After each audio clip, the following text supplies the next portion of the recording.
चलिए बात कर लेते हैं Q3 रिजल्ट के बेसिस पे हाउसिंग फाइनेंस कंपनी के बारे में, जिसका Q3 का रिजल्ट नजर आया है और प्रॉफिट में जंप भी देखने को मिला है।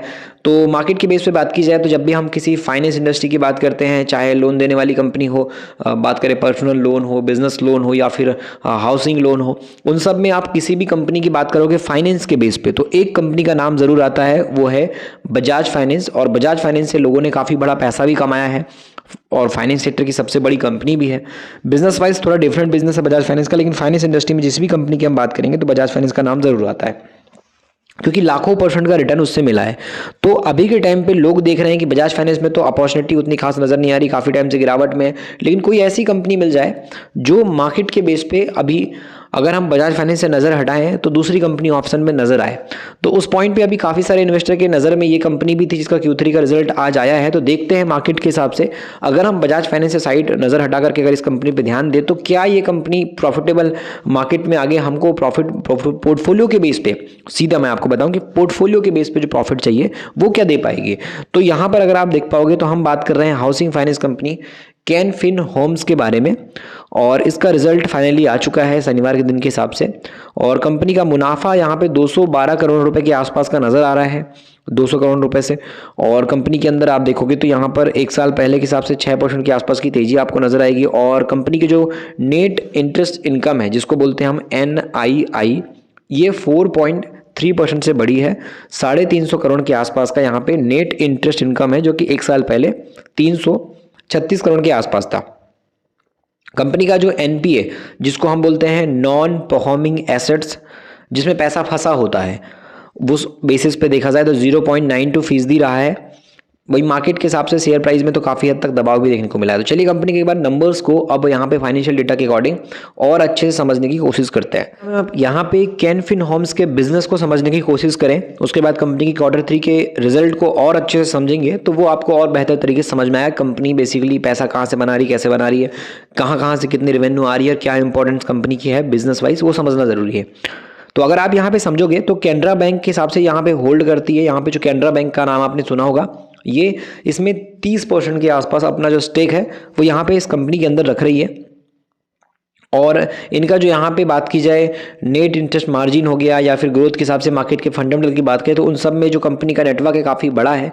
ब्रांच नेटवर्क कंपनी का पैन इंडिया के अंदर हम देखें तो 186 ब्रांच का है और 21 अफोर्डेबल हाउसिंग लोन सेंटर्स इनके पास हैं, 12 सैटेलाइट ऑफिस इनके पास हैं 21 राज्य के अंदर। इनका सबसे बड़ा पैसा बनता है साउथ से और उसके बाद वेस्ट से बनता है, नॉर्थ से 14% के आसपास का पैसा इनके पास बनता है। सबसे बड़ा रेवेन्यू इनका साउथ से आता है। कंपनी के अंदर 3 मेजर सेगमेंट है, जिसमें हाउस फाइनेंस तो एक हो गया, non housing finance and depository यहाँ पे एक हो गया, और उसके अलावा बात की जाए तो मार्केट के हिसाब से नेशनल हाउसिंग बैंक है उस पर कंपनी काम कर रही है। तो लोन बुक अगर हम देखेंगे यहाँ पर तो लोन बुक इसकी नज़र आएगी कि ग्रोथ में है, जो कि देखा जाए तो यहाँ पे फाइनेंशियल ईयर 2023 से 2024 तक का ग्रोथ नज़र आया। हाउसिंग के बेस पे 78% के आसपास का यहाँ पैसा इनका बढ़ता है, हाउसिंग CRE में 10% और मॉर्टगेज फ्लेक्सी लैब में यहाँ पे आपको नज़र आएगा 5% के आसपास। तो अगर हम यहाँ पे सेगमेंट वाइज देखेंगे तो गवर्नमेंट के हिसाब से 14%, प्राइवेट में 55%, PSU बैंक के हिसाब से 3% के आसपास है जो एसेट्स अंडर मैनेजमेंट का काम चलता है उसके थ्रू। और यहाँ पे जो डिस्ट्रीब्यूशन लोन है वो 72% ये लोन बांटते हैं साउथ में, और 13% नॉर्थ में बढ़ता है, वेस्ट में 11% और सेंट्रल में 2% और ईस्ट में मात्र 1% बढ़ता है।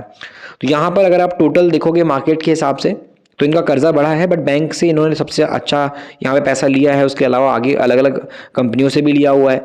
अगर हम यहाँ पे कंपनी के बिजनेस वाइज चीज़ों को समझेंगे तो वो अब क्या नंबर्स में नज़र आती हैं overall year two year basis पे, वो समझना ज़रूरी हो जाता है। जब भी हम किसी भी कंपनी के अंदर नंबर्स की बात करते हैं तो उस टाइम पे वीडियो का जो इंटरेस्ट रहता है लोगों के लिए वो काफ़ी बोरिंग हो जाता है, क्योंकि लोगों को नंबर्स देखने में उतना इंटरेस्ट नहीं रहता और नंबर्स कुछ खास इंटरेस्टिंग नहीं लगते। वहीं हम उस चीज़ को इमेज के थ्रू आपको बताते तो वो आपको शायद और इंटरेस्टिंग लगता, बट उसको हम सिंपल तरीके से नंबर्स के थ्रू आपको जो चीज़ें बताना ज़रूरी है, जो स्क्रीन पे आपको दिखाई दे और हम आपको समझा सकें, उस हिसाब से हम स्क्रीनर का यूज़ करके आपको सारी चीज़ें हर वीडियो में बताने की कोशिश करते हैं। तो मार्केट कैप वाइज अगर आप देखोगे, इसकी जो टोटल पूंजी है बाजार के अंदर वो 9,208 करोड़ के आसपास की है, और एक साल के अंदर ये 650 से 950 के आसपास गया है, अभी 692 के आसपास। तो ऑलमोस्ट सीधे आप बोल सकते हो ये अपने 52 वीक लो के आसपास है, यानी कि अपने एक साल पुराने प्राइस के आसपास है। और यही रीज़न है कि स्टॉक का पी जो प्राइस टू अर्निंग रेशियो है 11 के आसपास है। मार्केट में इसका ROC ROE 9 से 18% के आसपास है। उसके अलावा अगर आप देखो तो यहाँ प्रमोटर होल्डिंग 30% है, सेल्स बढ़ रहा है 13%, प्रॉफिट बढ़ रहा है 17%। इन्वेस्टर के पॉइंट से बात करेंगे तो 3 महीने के अंदर 19% का लॉस है, 6 महीने के अंदर 18% का लॉस है। तो इन्वेस्टर को काफ़ी अच्छा नुकसान इस कंपनी में अभी होता नजर आ रहा है। तो मार्केट के हिसाब से इसमें कुछ खास इंटरेस्ट लोगों का नहीं है, क्योंकि शेयर प्राइस लगातार इसका डाउन जा रहा है अगर हम यहाँ पे गिरावट के पॉइंट से बात करते हैं। बाकी अगर आप प्रॉफिट ग्रोथ देखो तो 5 साल के अंदर 20% के CAGR से है, सेल्स ग्रोथ इसके 10 साल के अंदर 17% के CAGR से है। मार्केट में फाइनेंस इंडस्ट्री की बेस पे आप देखो तो बजाज हाउसिंग और भी बहुत सारी कंपनीज हैं। उसके बाद इसका कैन फिन होम्स का 8वें नंबर पे नंबर नजर आएगा। अगर हम रेवेन्यू की बात करेंगे तो 1 साल पहले इनका रेवेन्यू था 901 करोड़ का, उसके बाद अभी 986 करोड़ था रेवेन्यू, ठीक ठाक बढ़ा है इनका। फाइनेंसिंग मार्जिन की बात करें तो ये घटा है इनका 29% से फाइनेंसिंग मार्जिन घट करके 28% है। शायद गिरावट एक बड़ी इस कंपनी में नज़र भी आ सकती है, क्योंकि मार्केट के हिसाब से अगर आप रिजल्ट देखोगे तो नेट प्रॉफिट 1 साल पहले 200 करोड़ का था, इस बार कंपनी का नेट प्रॉफिट 212 करोड़ का आया है। ईयरली बेस पे ग्रोथ देखोगे तो कंपनी का नेट प्रॉफिट यहाँ पर जहाँ 621 से 750 तक गया था वो अभी 832 पहुँचा है। तो अगर हम यहाँ पे देखें तो पिछले साल के मुकाबले जो प्रॉफिट की ग्रोथ मार्केट चाह रहा था वो ग्रोथ बढ़ती नज़र नहीं आ रही है, क्योंकि प्रॉफिट ग्रोथ 3 साल पहले भी अगर आप देखोगे तो 18% थी और अभी टिल टाइम मंथ के अकॉर्डिंग भी देखोगे तो 18% है, लेकिन इसकी सेल्स ग्रोथ 13% रह गई है। तो मार्केट में दबाव आ सकता है, ऑलरेडी इसमें एक बड़ा प्रेशर क्रिएट होती है। 3 साल वाला तो 4% में, 1 साल वाला 13% के लॉस में बैठा है। तो उस पॉइंट पे इसके अंदर अभी एक बड़ा कंसर्न नजर आ रहा है, गिरावट आ सकती है, क्योंकि मार्केट के हिसाब से देखा जाए तो कैन फिन होम्स के अंदर प्रमोटर जितने थे उतने ही हैं, ज़्यादा कुछ बदलाव नहीं हुआ है।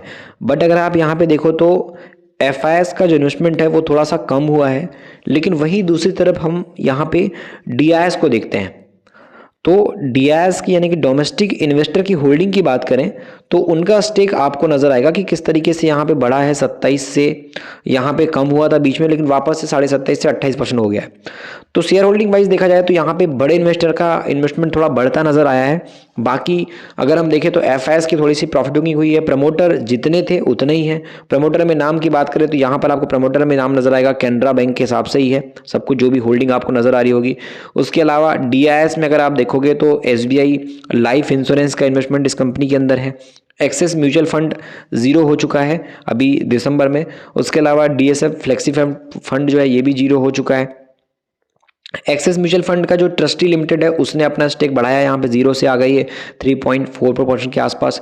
उसके अलावा यहाँ पर ICICI प्रूडेंशियल स्मॉल के फंड का इन्वेस्टमेंट यहाँ पे आया है इस दिसंबर में।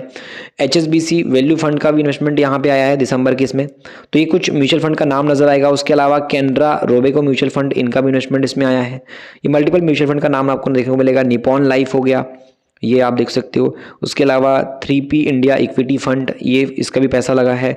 HDFC म्यूचुअल फंड, इसका भी इन्वेस्टमेंट 1.28% का हुआ है। उसके अलावा हम देखेंगे तो एडविलिस ट्रस्टी फंड की बात करें तो उसका भी इन्वेस्टमेंट है। Invesco fund, PSU equity fund की बात करें, इसका भी इन्वेस्टमेंट है। तो काफ़ी सारे हमारे भारत देश के जो बड़े बड़े फंड हाउसेस हैं, म्यूचुअल फंड वगैरह हैं, इनका कैन फिन होम्स के अंदर इंटरेस्ट अभी भी नज़र आ रहा है बढ़ता हुआ। तो उस पॉइंट पे कंपनी अभी भी चर्चाओं में है, बड़े बड़े ब्रोकर की तलाश में अभी देखा जाए तो कंपनी टारगेट में बनी हुई है। तो अगर Q3 कंपनी के बेसिस पे अगर हम देखें तो बाजार के हिसाब से अगर अच्छा निकलता है, डेफिनेटली अभी एक एवरेज रिजल्ट आप इसका बोल सकते हो, जिसकी वजह से दबाव की ही बात करेंगे हम, कुछ खास जंप नहीं आया है। लेकिन फिर भी अगर हम देखें तो बड़े इन्वेस्टर इसमें अभी भी पैसा लगा के बैठे हैं फ्यूचर के हिसाब से। देखते हैं फ्यूचर में कंपनी कैसा करती है। इसको हमने एजुकेशन के हिसाब से डिस्कस किया, कोई भी मार्केट में आपको एडवाइस नहीं दी कि आप खरीद लो। इसके अलावा अगर आपको मार्केट सीखना है तो आप ई बुक को पढ़िए। हम हमेशा आपको बोलते हैं कि शुद्ध हिंदी में अवेलेबल है। मार्केट में नए हो, बाजार में नए हो, सीखना है आपको अच्छे से कुछ इन्वेस्टमेंट की लर्निंग, तो आपको ये ई बुक डेफिनेटली काम आएगी। तो उसको एक बार आप पढ़ सकते हो।